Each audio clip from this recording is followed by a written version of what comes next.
You think you know your family, until an envelope from a lawyer's office changes everything. My mother trusted her new husband over me. They thought I'd roll over, that I'd just accept the life they'd arranged for me, that I'd watch as strangers dismantled everything my father built, piece by piece. But then a copy of a document arrived from the lawyer, one my mother never knew existed, one her husband certainly didn't expect. And in that moment, the real power game began. My name is Clara Jameson, and I'm 34 years old. As a senior software engineer at Orion Systems here in Austin, I've built my career on logic, precision, and problem-solving, but nothing in my code-driven world prepared me for the algorithm of grief and betrayal that would rewrite my family's story. My father, Richard Jameson, was everything a daughter could hope for in a parent. He owned a successful architectural restoration company, breathing new life into historical buildings across Texas. While other kids got bedtime stories, I got tours of century-old mansions and lectures on preserving craftsmanship. Every beam tells a story. Clara, he'd say, running his weathered hands along original woodwork. Our job is to honor that story, not erase it. The Lakewood house was his masterpiece, not a restoration, but something he built from scratch using reclaimed materials from his various projects. A 2-story timber frame home overlooking the water, with hand-carved banisters, original stained glass windows from a demolished church, and a library he crafted himself from salvaged oak. It wasn't just a house, it was a museum of his life's work. When the heart attack took him at 59, it felt like the world's source code had corrupted. One moment he was reviewing blueprints for a Victorian restoration in Houston. The next he was gone. The funeral was a blur of black clothing and casseroles, of handshakes from his workers and tears from clients whose family homes he'd saved. 3 days after we buried him, Mr. Harris, Dad's longtime attorney, called me to his downtown office. The will was comprehensive, meticulous, exactly what you'd expect from Richard Jameson. The Lakewood house went to me, along with his company shares and several investment properties. Mom got a generous life insurance payout and the right to live in the house as long as she wished. Your father updated this just 6 months ago, Mr. Harris said, adjusting his wire-rimmed glasses. He was very specific about the preservation clauses. I remember tracing my finger along the legal language, finding comfort in Dad's foresight, even in death. He was protecting what mattered. There were detailed instructions about maintaining the historical elements of the house, restrictions on major renovations, and something about additional provisions to be disclosed if necessary. I didn't think much of that last part then. Mom seemed lost in those early months. Linda Jameson had been married to my father for 37 years. They'd been high school sweethearts, building their life together beam by beam, room by room. Watching her drift through the Lakewood house like a ghost was almost unbearable. She'd stand in his workshop, not touching anything, just breathing in the smell of sawdust and linseed oil. Maybe you should talk to someone, I suggested one evening, finding her crying over his coffee mug, the one with the faded "World's Best Dad" print I'd given him in 3rd grade. She nodded, wiping her eyes. The church mentioned a grief support group. Maybe I should go. I encouraged her. God, how I encouraged her. I wanted my mother back, wanted to see her smile again, wanted her to find some peace in this storm of loss. If I'd known what that support group would bring into our lives, I would have burned the church flyer and never looked back. But hindsight is a luxury reserved for the living, and we were all just trying to survive. Dad's letter, the one I found tucked in his will documents, should have been my first warning. My dearest Clara, this house is the heart of our family. It holds our history, our values, our truth. No matter what comes, you must protect it, not just the walls and beams, but what they represent. You are stronger than you know. Trust your instincts. And remember, I've always been 3 steps ahead. Love, Dad. At the time, I thought he meant protecting it from developers or historical society disputes. I had no idea he was warning me about the enemy that would come from within. Wearing the mask of family, carrying flowers for my grieving mother. 6 months after Dad's death. Mom came home from her Thursday night grief support group with a spark in her eyes I hadn't seen since the funeral. She set her purse down carefully, smoothed her skirt, and announced, "I met someone nice tonight." My first reaction was relief. Finally, some progress. "That's great. Mom, a new friend?" "His name is Mark Peterson. He lost his wife 2 years ago. Cancer." She busied herself making tea, not meeting my eyes. "He understands what it's like." Mark Peterson. The name meant nothing to me then. Within weeks, it would mean everything. He started small, coffee after support group, then lunch on Saturdays. Mom would come home with stories about his business wisdom, his travels, his sophisticated taste in wine. He used to own 3 companies, she told me, arranging roses he'd sent. Had to sell them during the recession, but he's rebuilding. He's very resilient. When I finally met Mark, he was nothing like Dad. Where Richard Jameson was solid oak and honest craftsmanship, Mark Peterson was veneer and polish, 56 years old, silver-haired, with the kind of tan that came from golf courses, not job sites. His handshake was firm but somehow slippery, his smile never quite reaching his eyes. "Clara, your mother speaks so highly of you," he said at our first dinner together. "Software engineering, that's the future. I've been telling Linda she should modernize this place. Smart homes are where the money is." I watched him survey our dining room, saw his eyes calculate the value of Dad's hand-restored chandelier, the original hardwood floors. "The house is perfect as it is," I said. Of course, just thinking out loud. I'm a businessman. Can't help seeing potential everywhere." Mom laughed, actually laughed, and touched his arm. "Mark has wonderful ideas. He's helping me see things differently." 3 months later, she announced they were getting married. My husband Evan tried to calm me down as I paced our apartment. "It's fast, but she's an adult. Clara, she deserves happiness." "It's too fast," I insisted. "Dad's been gone 9 months. 9 months, Evan." But I attended the small ceremony, held my tongue when Mark moved into the Lakewood house, tried to be supportive when his adult children started visiting. Ryan, 28, unemployed, and perpetually between opportunities.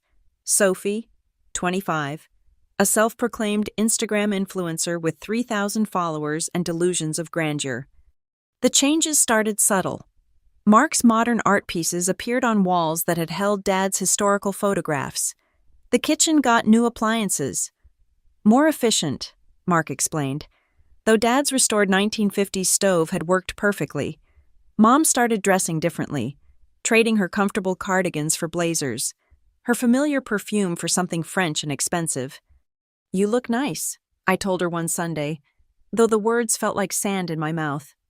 "Mark says I was hiding my light under a bushel," she replied, checking her reflection in the hallway mirror, the one Mark had installed. Dad's antique mirror was relegated to the garage. Then came the dinner where Mark laid out his vision. "This place has incredible bones," he said, gesturing with his wine glass. "But it's stuck in the past. That library? Could be a home theater. The workshop? Perfect for a gym. Ryan's been wanting to get back in shape." "The library and workshop stay as they are," I said firmly. "They're part of the house's character." Mark's eyes narrowed slightly. "Linda agrees it's time for change. Right, honey?" Mom nodded, not looking at me. "We need to move forward. Clara, your father wouldn't want us living in a museum. Dad built this house exactly how he wanted it. He left it to me with specific preservation instructions." "But we live here," Mark said, his tone sharpening. "Linda and I, soon Ryan and Sophie will be staying more often. We need to make it work for our family." Our family. The words hit like cold water. When had we become Mark's family? "The house is in my name," I reminded him. "Any major changes need my approval." The room went silent. Mark set down his glass deliberately. "I see. Well, I'm sure we can all be reasonable about this. After all, Clara, you wouldn't want to upset your mother during her recovery, would you?" Mom reached for his hand. "Clara, please, Mark's just trying to help. He knows about these things. He's renovated dozens of properties. Renovated and flipped them for profit, I shot back. Mark smiled, all teeth. There's nothing wrong with seeing value where others see only sentiment. That night, Evan held me as I cried angry tears. He's moving too fast, I said. He's changing everything, and Mom just lets him. Maybe document everything, Evan suggested, just in case. It was the best advice anyone could have given me, because Mark Peterson wasn't just redecorating, he was colonizing, and the Lakewood house was his target. I just didn't know yet that Dad had seen this coming long before Mark ever walked through our door. The demolition began on a Tuesday. I arrived at the Lakewood house to find a construction crew tearing apart Dad's library. "What the hell is going on?" I shouted over the sound of sledgehammers. Mark stood in the doorway, arms crossed, wearing a satisfied smile. "Renovation day. We're opening up the space, creating better flow." I watched in horror as workers ripped out the built-in oak shelves Dad had spent 3 months crafting. Each shelf had been fitted with dovetail joints. No nails. Just perfect woodworking. Now they were being reduced to splinters. "Stop! Stop this right now!" I pushed past Mark, waving at the crew. "Everyone out! This is my property!" The workers looked confused, glancing between Mark and me. Mark nodded to them. "Take a break. Gentlemen, family discussion." When they filed out, I turned on him. "You have no right. The will specifically states, your mother agreed to this. She lives here. She has a say. She has the right to live here. She doesn't have the right to destroy it. And neither do you." Mom appeared, dressed in another one of her new outfits. "Clara, don't be dramatic. It's just updating." "They're destroying Dad's work." My voice cracked. "Mom, he built those shelves for you, remember? For your first edition poetry collection?" Something flickered in her eyes, but Mark's hand on her shoulder seemed to steady her resolve. "That was the past, sweetie. We need to think about the future." Within a week, the library was gone, replaced with what Mark called an entertainment space. A 70-inch TV dominated one wall. The floors, original restored pine that Dad had salvaged from an 1890s schoolhouse, were covered with industrial gray laminate. Ryan had claimed the workshop next. I found him one Saturday morning. Dad's tools scattered across the driveway for a garage sale. "These are vintage craftsman tools," I said, picking up a hand plane from the 1920s. "They're worth thousands." Ryan shrugged, adjusting his backwards baseball cap. "Mark said I could keep whatever I make from selling them. Need the cash for gym equipment." "These aren't yours to sell." "Not according to Mark. He says possession is 9/10 of the law." He smirked. "Besides, your mom agreed." I started removing the tools from the sale table. Ryan grabbed my wrist. "Touch my stuff again, and we'll have a problem." "Let go of me." "Or what? You'll run crying to Mommy? She's on our side now." I yanked free and started gathering Dad's tools anyway. Ryan pulled out his phone. "Mark? Yeah, Clara's here causing trouble again." Within minutes, Mark arrived with Mom in tow. "Clara, this is becoming harassment," he said smoothly. "Ryan lives here now. He needs space for his fitness journey." "His fitness journey?" I couldn't help but laugh bitterly. "He's selling Dad's tools to buy steroids and protein powder." "That's slander," Mark said. "I could sue you for that. And I could sue you for destruction of property and theft." Mom stepped between us. "Please, Clara, why are you making this so difficult? Mark's just trying to make everyone comfortable." Sophie emerged from the house, carrying a box of family photos. "Mom, Linda, should I trash these old pictures? They don't match the new aesthetic." I lunged for the box, recognizing Dad's handwriting on the side. "Family Memories, 1985-2000. Sophie pulled it back, giggling. "God, you're so uptight. No wonder you only visit once a week now. Those are family photos." "We're family now," Sophie said. "And we don't need dusty old memories cluttering our space." Mark put his arm around Mom. "Linda and I are building new memories, right, darling?" Mom nodded. but she wouldn't meet my eyes. Clara, maybe you should take some time. Come back when you're ready to be supportive. Supportive? They're dismantling our home. It's our home, Mark corrected. Mine and Linda's. You have your own place with Evan. This obsession with controlling your mother's life isn't healthy. The gaslighting was so smooth, so practiced. I looked at Mom, searching for any sign of the woman who used to garden with Dad, who read poetry in the library, who knew every story behind every salvaged piece in this house. Mom, I said quietly, Dad would be heartbroken. She flinched as if I'd slapped her. Mark's grip on her shoulder tightened. How dare you use her grief against her? Richard is gone. He's not coming back, and holding on to his ghost isn't helping anyone. I'm not holding on to his ghost. I'm protecting his legacy. There's a difference. The only difference, Mark said, his mask finally slipping to reveal the coldness beneath, is that you can't accept your mother has moved on. She has a new family now, a better family, one that looks forward instead of backward. That night, I called Mr. Harris. Can they do this? Can they just destroy everything? Technically, he said carefully, without written objection and enforcement, they can claim implied consent. But Clara, your father was very thorough. Perhaps you should come see me. There are aspects of the will we haven't discussed. What aspects? The kind that required specific triggering events that, from what you're describing, may have just occurred. The isolation started with whispers and ended with shouts. Did you hear? Aunt Patricia asked at the grocery store, her voice dripping with disapproval. Linda says Clara won't let her redecorate her own home, that poor woman, losing Richard and now dealing with a controlling daughter. That's not what's happening, I started, but she was already walking away, shaking her head. Mark had been busy, every relative, every family friend. Every member of Mom's book club had heard his version, the grieving widow trying to move forward, the bitter daughter clinging to the past, the patient new husband just trying to keep peace. At Dad's company, where I still held shares, the whispers followed me into board meetings.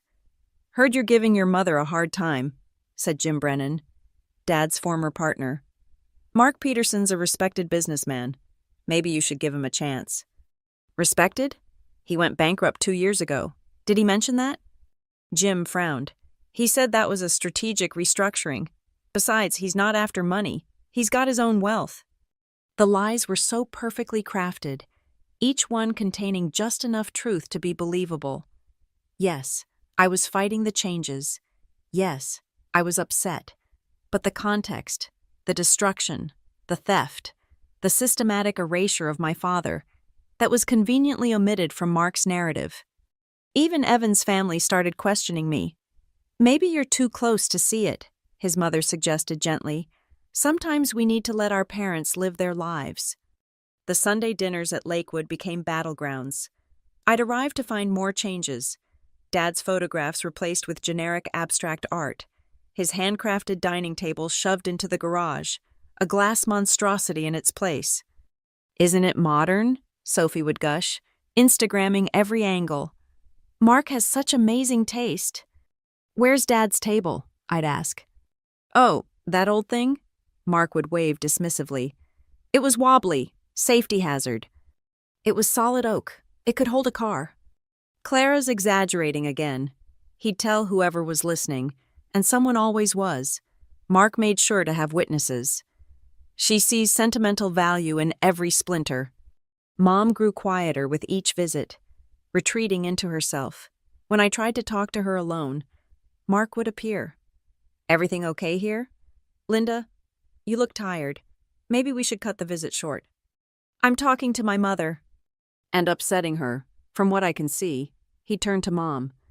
Darling, do you need to lie down?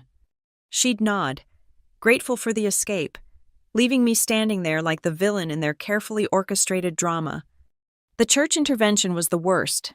Pastor Williams, who'd known our family for 20 years, called me in for a chat. Clara, your mother's happiness should be your priority, he said, hands folded on his desk. Mark's brought her back to life. Why fight that? He's destroying everything my father built. Material things. Clara, your father's real legacy is in the love he shared, not in wood and stone. Those material things were Dad's life work, his art, his craft. And perhaps that's the problem. You're worshiping the creation instead of honoring the Creator's memory by letting your mother heal. Mark had gotten to him too, the man who'd delivered Dad's eulogy, who'd praised his dedication to preserving history, now saw me as the problem. Ryan started showing up during my visits with a camera, documenting our interactions. For legal purposes, he'd say with a smirk, in case you get violent. I've never been violent. That's not what you said about me grabbing your wrist. Mark's lawyer says that's assault allegations, defamation. Every word was a trap, every reaction fodder for their narrative. I stopped visiting as often, which only fed their story. She's abandoned her mother, I heard Mark tell someone on the phone. Poor Linda cries about it every night. But Mom wasn't crying about my absence. When I did see her, she looked through me like I was a ghost, parroting Mark's words. You need to move forward. Clara, stop living in the past. Mom, remember when Dad built that library? You were pregnant with me. He carved your initials in the corner beam. That's gone now, she said flatly. Mark says holding on to objects is unhealthy attachment. Mark says, what do you say, Mom? She looked at Mark, who stood in the doorway watching. I say it's time you accepted my new life. The final straw came when I discovered they'd listed Dad's tools online. Estate sale, the posting read. Vintage construction and woodworking equipment must go. I called Evan, sobbing. They're selling everything Dad touched, everything he made, everything he was. Document it all, he said. Screenshots, photos, everything, and call that lawyer again. What's the point? Everyone thinks I'm the problem, even Mom. Your mom's being manipulated, you know that. But Clara, your dad was smart. He had to have seen something like this could happen. He was right. Dad had been 3 steps ahead, just like he'd written. I just needed to find out what those steps were. That night, alone in my apartment, I opened Dad's letter again. Trust your instincts. My instincts said Mark wasn't just after the house. He was systematically erasing Richard Jameson's existence, replacing it with his own narrative. But why? What was the endgame? The answer, when it came, would be in a manila envelope marked confidential. The email from Mr. Harris arrived at 11:47 p.m. on a Thursday. Just one subject line. Urgent, please call me immediately. My hands shook as I dialed his personal number. He answered on the first ring.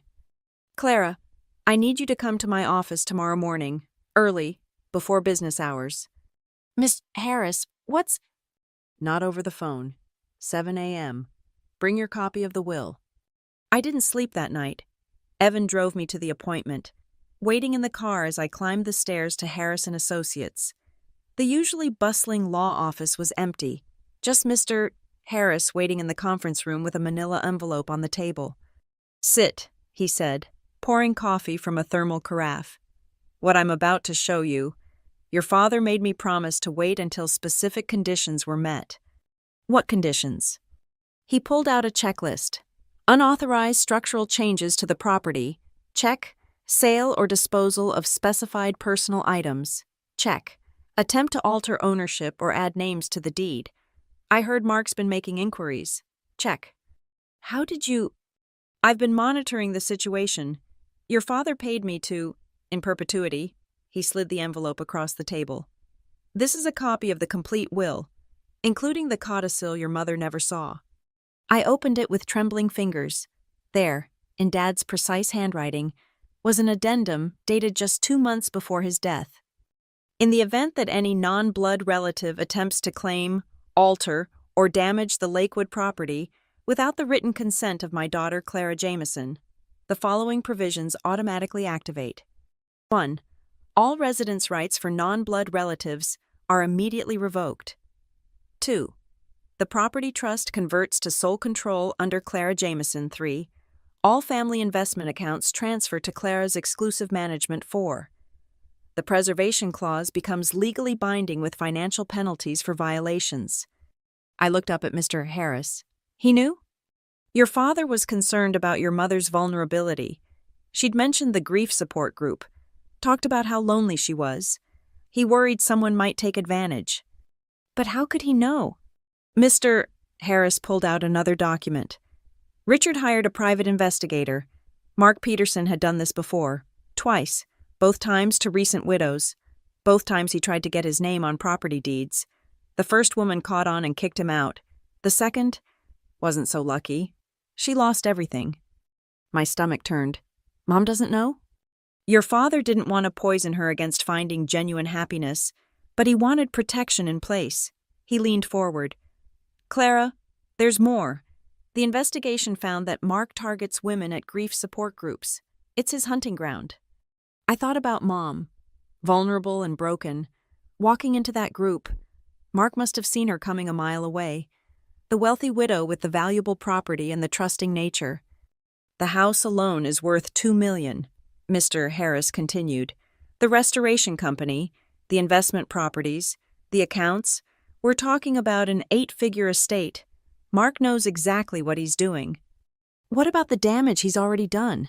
The library, the workshop. Documented? I nodded. Good. Every unauthorized change is a violation worth up to $50,000 in damages. Your father specified that any money recovered goes into a preservation fund for the house. This is incredible. Why didn't you tell me sooner? I had to wait for Mark to hang himself. If we'd acted too early, he could have claimed he was just trying to help, making innocent improvements. But now we have a pattern of deliberate asset stripping, attempted deed fraud, and destruction of specified protected elements. He pulled out his phone, showing me screenshots. Mark's been shopping around for lawyers to contest the will. He's also been trying to get your mother to sign a power of attorney. That's what triggered my call. Power of attorney? Mom wouldn't. She almost did. The bank manager knows me. Flagged it when they came in. I had him stall them with paperwork issues. I sat back, overwhelmed. Dad really had been 3 steps ahead. So what now? Now you decide. We can file immediately for enforcement of the codicil. Mark and his children would have 30 days to vacate. Your mother maintains her right to live there, but Mark loses all claims. Or, he paused. You could confront them with this information first. Give Mark a chance to leave quietly. He won't leave quietly. He'll turn everyone against me. Say I fabricated this, that I'm stealing from my mother.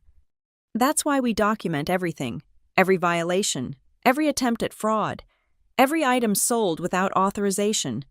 I've already had my paralegal pulling permits, or rather, the lack thereof. Mark never got proper permits for the demolition. That's criminal destruction of property. I stared at the papers spread before me, my father's handwriting, his foresight, his protection reaching out from beyond the grave. He really thought of everything. He loved you both. This was his way of protecting that love. When Mom finds out, she'll be hurt, angry. But Clara, she's a victim here too. Mark chose her specifically because of her vulnerability. This isn't her fault. I picked up the codicil, reading through each provision again. At the bottom, Dad had written a personal note. Clara, if you're reading this, then I was right to worry. Don't blame your mother. Don't blame yourself.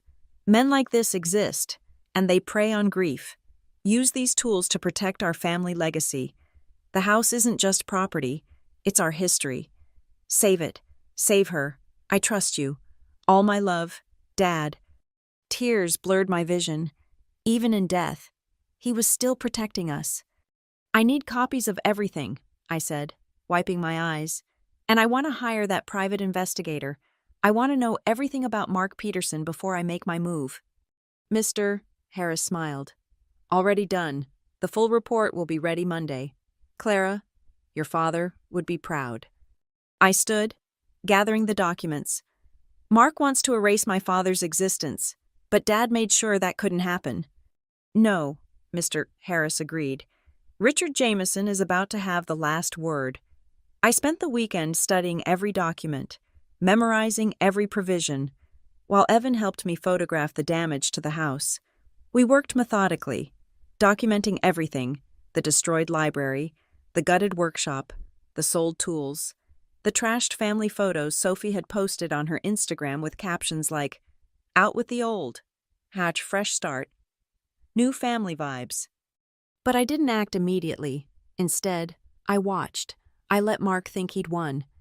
Monday morning, I arrived at the Lakewood house with coffee and pastries, playing the repentant daughter. Mark answered the door, suspicious. "Peace offering," I said, holding up the bakery box. "I've been thinking about what you said, about moving forward." His eyes narrowed, but greed won over caution. "Well, it's about time. Linda's been devastated by your behavior." Mom sat at the new glass dining table, looking fragile in her silk robe. Another Mark purchase. "Clara, you're here early." "I wanted to apologize," I said, setting out the pastries. "Mark's right. I've been holding on too tight." Mark's posture relaxed. "I knew you'd come around. You're a smart girl." "Speaking of smart," I said casually, pouring coffee, "I heard you're thinking of adding your name to the deed. Makes sense for tax purposes." Mark and Mom exchanged glances. "How did you—" Mark started. "The bank manager's daughter works with me. Small world." I smiled. "I think it's a good idea. Stability for Mom." Mark's eyes lit up. This was too easy. "Exactly. I'm glad you understand. In fact, we have an appointment with a lawyer this afternoon to discuss options." "Which lawyer?" I asked innocently. "David Crane. He specializes in estate planning." I knew Crane, bottom feeder who helped predators like Mark steal from vulnerable people. "Good choice, though you should know Dad's will has some quirky provisions." "We've reviewed the will," Mark said dismissively. "Standard stuff." "Did you review all of it, including the codicil?" The word hung in the air. Mark's coffee cup paused halfway to his lips. "What codicil?"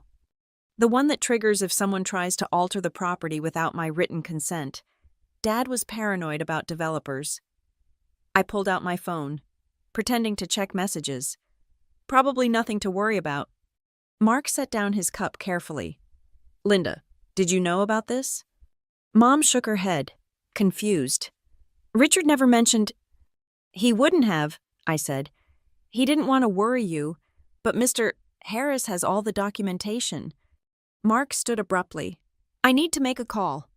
He stepped onto the patio, phone pressed to his ear. Through the glass, I could see him pacing, gesticulating. Mom stared at me. "Clara, what's going on?" "Dad protected us. Mom, both of us." Mark stormed back in. "That codicil isn't legally binding. We've made improvements, not damage." "Improvements require permits," I said calmly. "Did you get permits for demolishing the library? For the electrical work Ryan did in the workshop?" "Ryan's unlicensed." I checked. "That's criminal destruction of property, plus sale of assets specifically protected in the will. Dad's tools. The original fixtures you've been selling online." Mark's face flushed red. "You little—" "I'd be careful," I interrupted. "Threats will only make this worse." "Make what worse?" Mom asked, voice rising. I pulled out the private investigator's report. "Mark's done this before. Mom, Caroline Winters in Dallas, 2019. Margaret Shaw in San Antonio, 2021. Both widows. Both lost their homes to him." "That's slander," Mark snarled. "It's documented fact.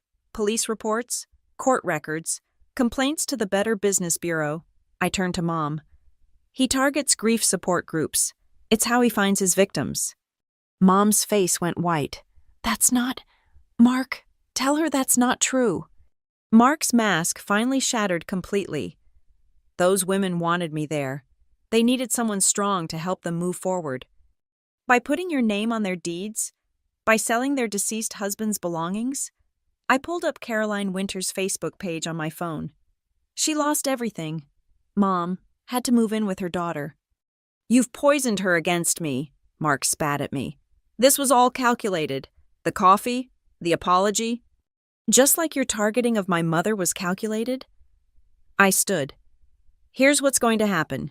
You have two choices. 1. Leave quietly, pack your things, take your children, and go. Mom keeps her dignity, and you avoid criminal charges. Or I file the codicil enforcement today. You'll be forcibly evicted. I'll pursue criminal charges for destruction of property and fraud. The newspaper would love this story. Local businessman targets widows at grief support. Your face on the front page. Ryan appeared in the doorway. Dad, what's going on? Pack your things, Mark told him curtly. What? But the gym equipment. Now, Ryan. Sophie emerged from upstairs. Are we going somewhere? We're leaving, Mark said through gritted teeth. Mom stood shakily. Mark, I don't understand. Tell me she's wrong. Tell me you love me. He turned to her, and for a moment, I saw him calculate whether he could salvage this. Then he saw the determination in my eyes. Love? He laughed bitterly. You were an easy mark. Linda, lonely, wealthy, desperate for attention, the perfect victim. Mom's legs gave out. I caught her as she fell, holding her while she sobbed. Mark headed for the stairs.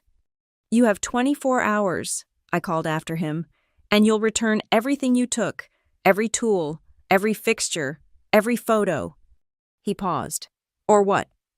Or the investigator's report goes to every grief support group in Texas. Every widow will know your name, your face, your methods. His shoulders sagged in defeat. You're just like your father, self-righteous and controlling. No, I said, holding my broken mother. I'm exactly like my father, protective of what matters. The meeting was set for 2 p.m. at Harrison Associates. Mark arrived with his lawyer, David Crane, a thin, nervous man who kept adjusting his tie. Mom came with me, silent and hollow-eyed since Mark's confession. Mr. Harris had arranged the conference room like a courtroom, documents spread across the table in damning precision. Let's make this quick, Crane started. My client has agreed to vacate the premises. There's no need for— Actually, there's quite a lot of need, Mr. Harris interrupted, sliding a folder across the table. Documented destruction of property valued at $400,000. Sale of protected assets totaling $50,000. Attempted fraud regarding the deed transfer. I placed a tablet on the table, swiping through photos.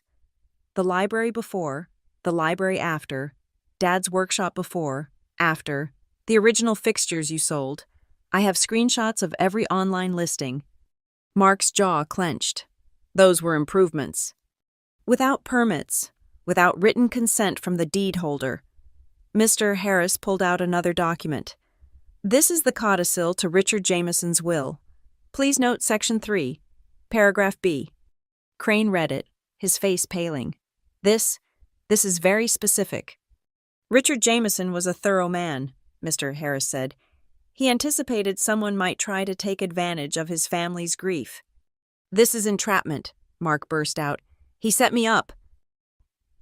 He protected his family from predators, I corrected, and you walked right into it. Mr. Harris opened another folder. Caroline Winters, Margaret Shaw.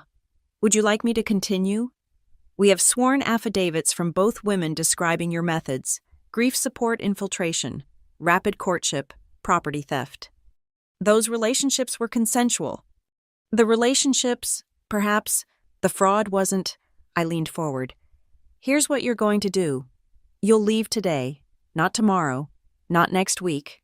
Today, you'll return every item you sold or pay market value replacement. You'll pay for professional restoration of the library and workshop. That's extortion, Crane protested. No, Mr. Harris said calmly. Extortion would be threatening to release information unless demands are met. We're simply offering a choice: civil resolution with criminal charges waived, or full prosecution plus civil suits. I pulled out my phone, showing a drafted email. This is ready to send to the Austin American-Statesman. Local widow scammer exposed. They're very interested in the story. The reporter's waiting for my call. Mark's hands trembled with rage. You vindictive little— I'd choose your words carefully, Mr. Harris warned. Threats will void any deal. Mom finally spoke, her voice barely a whisper. How much did you steal from me, Mark? He wouldn't look at her. I didn't steal anything. The jewelry you said to sell because it was weighing me down with memories. Dad's watch collection you said was morbid to keep. The vacation fund you convinced me to invest in your business opportunity. I pulled out bank records. $73,000 transferred to Mark's accounts over 8 months, under Texas law. That's felony theft by deception. Crane whispered urgently to Mark. Mark's face cycled through rage, calculation, and finally, defeat. What do you want? He asked flatly. Mr. Harris presented a settlement agreement. Full restitution, $73,000 to Linda Jameson within 30 days, $400,000 to Clara Jameson for property damage, paid in installments if necessary, immediate vacation of the property, permanent restraining order keeping you 500 feet from any Jameson family member. And if I refuse? Criminal charges for destruction of property, theft, fraud, and elder financial abuse. Mr. Harris's voice was steel. Texas doesn't look kindly on people who prey on widows. Elder abuse? Linda's only 62. Vulnerable adult abuse. Then, the prosecutor's already interested. Mark grabbed the pen, signing violently. This isn't over. Yes, I said firmly. It is. And if you ever go near another grief support group, if you ever target another widow, this entire file goes public. Ryan and Sophie were waiting in the parking lot, their car packed. Ryan rolled down the window as Mark approached. Did you get the money? Shut up and drive, Mark snarled. Sophie leaned out. What about my Instagram content? The house was perfect for... I said drive. As their car pulled away, Mom collapsed against me. How did I not see it? How was I so stupid? You weren't stupid. You were grieving. He's a professional predator. Your father must be so disappointed in me. I showed her Dad's note from the codicil. She read it through tears, tracing his handwriting with her finger. He knew, she whispered. He knew someone might try this. He knew you'd be vulnerable. He didn't blame you. He protected you. Mr. Harris joined us. The restraining order will be active by tomorrow.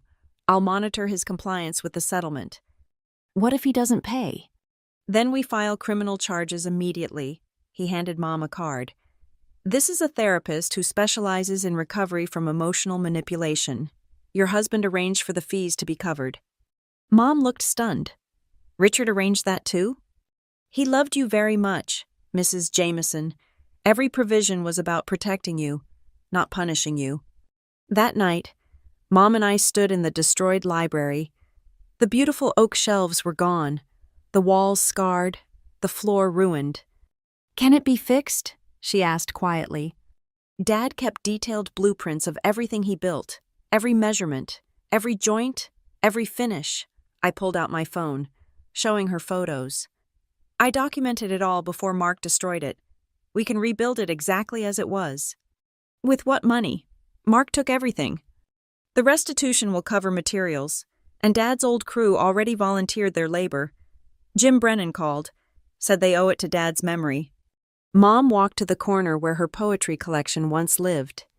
He carved my initials right here, said this spot would always be mine. It still is, Mom. It always will be. She turned to me, looking more like herself than she had in months. I want to help rebuild it, with my own hands. I want to put back every piece Mark tore down. Dad would love that. And Clara? She took my hand.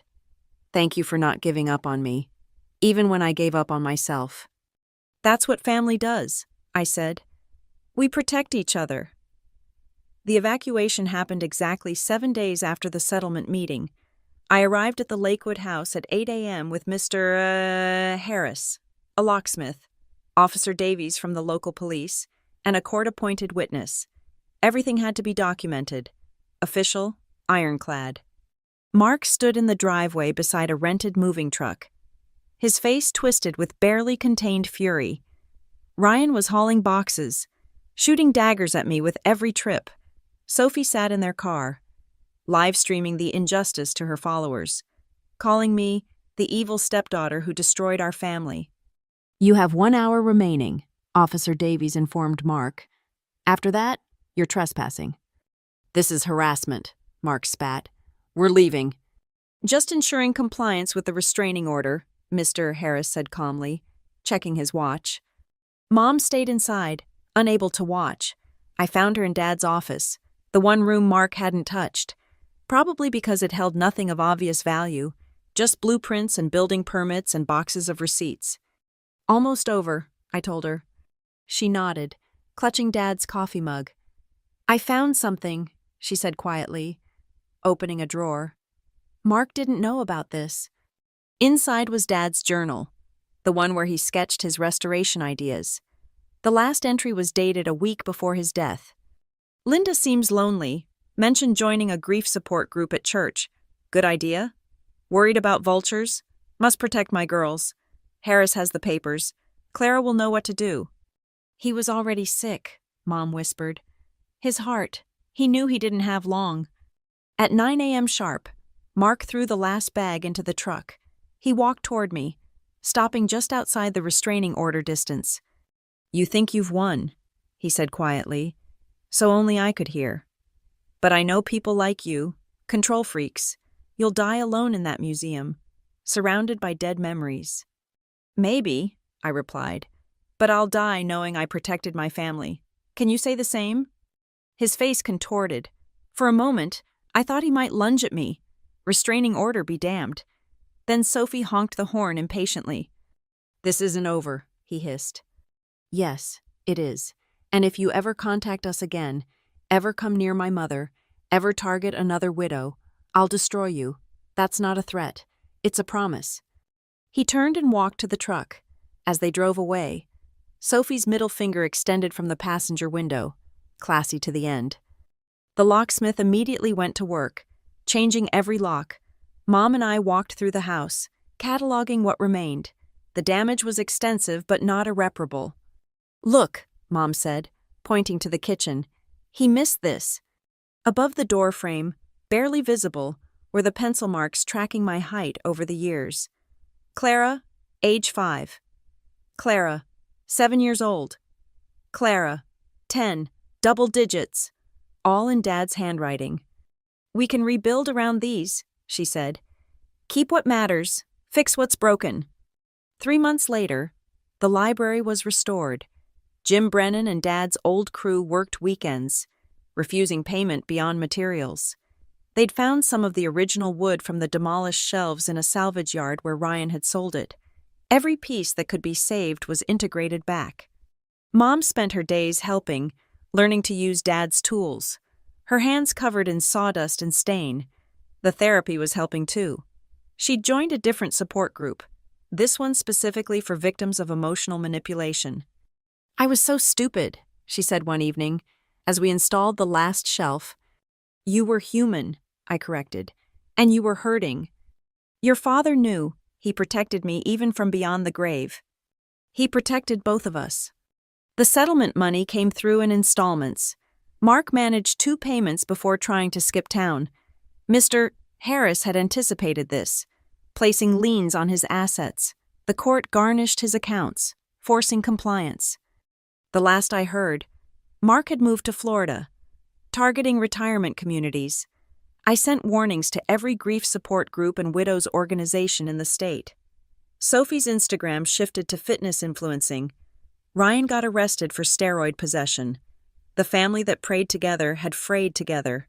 1 year later, Mom and I stood in the completed library, every book back in place, the wood gleaming, Dad's craftsmanship restored. She'd added one new element, a photo of Dad on the mantel, with a brass plaque reading, "Richard Jameson, builder, protector, father, still keeping watch." "He'd be proud," Mom said, "of both of us." She pulled out a document. "I want you to have this." It was a deed transfer, full ownership of the Lakewood house, effective immediately. "No, this is your home, and I'll live here as long as you'll have me. But it belongs to you. Your father was right. You're the protector now. I trust you to keep it safe." That evening, Evan and I sat on the porch Dad had built, watching the sunset over the lake. The house stood strong behind us, every beam and board a testament to Richard Jameson's vision. "Think Mark learned his lesson?" Evan asked. "Men like Mark don't learn. They just move on to the next victim." "But not here, not this family." "No," I agreed, thinking of Dad's letter. He was 3 steps ahead. He always was. Inside, Mom was cooking dinner in the kitchen Mark had tried to modernize. She'd removed every trace of him, bringing back Dad's old copper pots, the vintage stove, the handmade spice rack. The house was healing, and so were we. Sometimes, late at night, I'd walk through the rooms and feel Dad's presence in every carefully preserved detail. Mark had tried to erase him, to replace his legacy with something hollow and commercial. But Dad had built something stronger than wood and stone. He'd built a foundation of love and foresight that no predator could destroy. The Lakewood house stands today as Richard Jameson intended, a monument to family, craftsmanship, and the power of protecting what matters, and somewhere, in whatever grief support group he's infiltrated now. Mark Peterson probably still wonders how a dead man defeated him so thoroughly. But I know the truth. Love protects, even from beyond the grave, especially from beyond the grave. Dad was right. He'd always been 3 steps ahead. Thank you so much for listening to this story. I'd love to hear where you're listening from. Please share in the comments below so we can connect. Don't forget to subscribe to the channel and let me know your thoughts on Clara's journey. What would you have done in her situation?